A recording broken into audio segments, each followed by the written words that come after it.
Welcome to this explainer. Today, we're diving straight into a massive, escalating geopolitical tug-of-war over the absolute most critical shipping routes on the planet. I'm thrilled you're tuning in because we are looking at a fundamental shift in how global powers interact, and it's happening right out on the water. We're seeing major players increasingly willing to contest control of global shipping lanes, and frankly, it is raising huge questions about the very survival of international maritime law as we know it. Our explainer today takes a broad, strategic zoom-out approach. We're going to cover 1. The Panama Canal standoff, 2. The roots of the dispute, 3. Escalation in the Strait, 4. The threat to global trade, and finally, 5. The future of maritime law. All right, let's kick things off with Section 1, the Panama Canal standoff. To really wrap our heads around the massive stakes here, just think about this number, 6%. That is roughly 6% of all global trade squeezing through this single, incredibly narrow waterway. It is an absolute pillar of the global maritime trading system. When something happens in Panama, the entire world feels the ripple effect.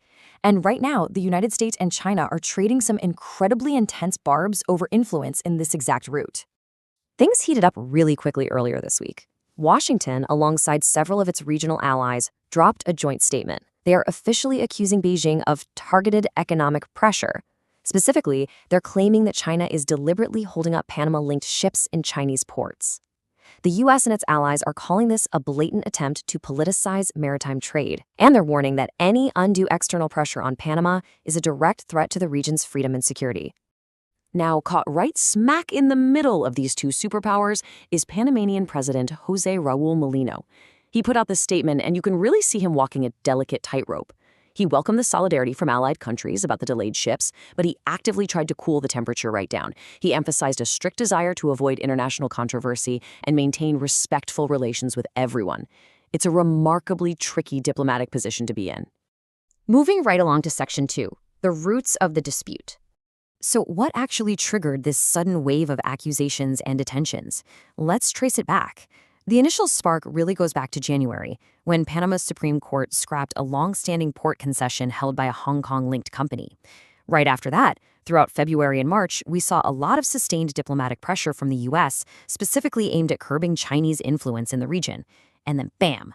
By April, the U.S. Federal Maritime Commission reports a historic spike, a literal surge in detentions of Panama-flagged vessels that completely blew past normal historical levels. It's a textbook example of a geopolitical he said, she said. On one side, you have Washington and its allies claiming economic bullying, saying China is deliberately delaying ships to undermine Panamanian sovereignty. On the flip side, Beijing is fiercely pushing back. China states those U.S. claims are completely unfounded, and they essentially point the finger right back. They bring up America's own historical military occupation of the Panama Canal, arguing that it's actually the United States who is out here politicizing and securitizing global commerce. Which brings us to Section 3. Escalation in the Strait. Because here's the thing, to really grasp the scale of this, we have to zoom out. Panama is definitely not an isolated incident.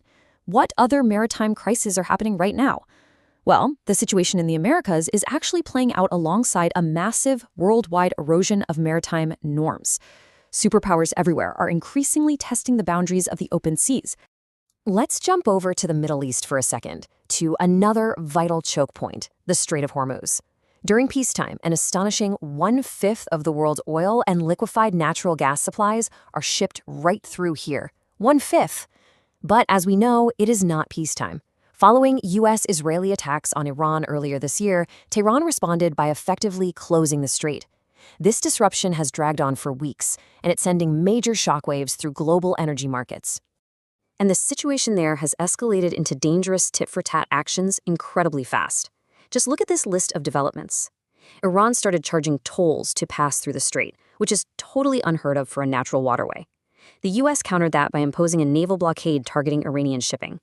The commercial toll is just staggering. We're talking about roughly 2,000 commercial vessels left totally stranded. Plus, we've moved into direct physical confrontations. Iran captured 2 foreign container ships, and the U.S. military seized an Iranian ship called the Tuska. Let's move to Section 4. The threat to global trade. Let's ground this for a second. How do distant blockades and ship detentions thousands of miles away actually affect your daily life? Economics professor Ferdinand Roch warns that even temporary closures of these choke points create a severe, immediate ripple effect.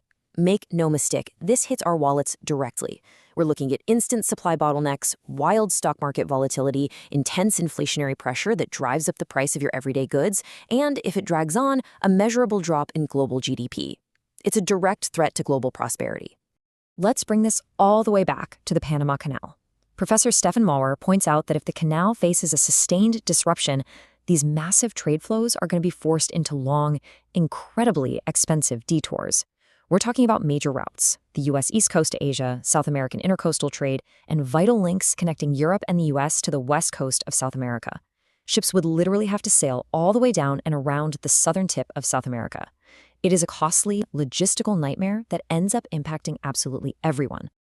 And finally, Section 5, the future of maritime law.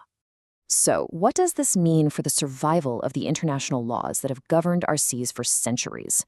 We've got two very different expert takes on this.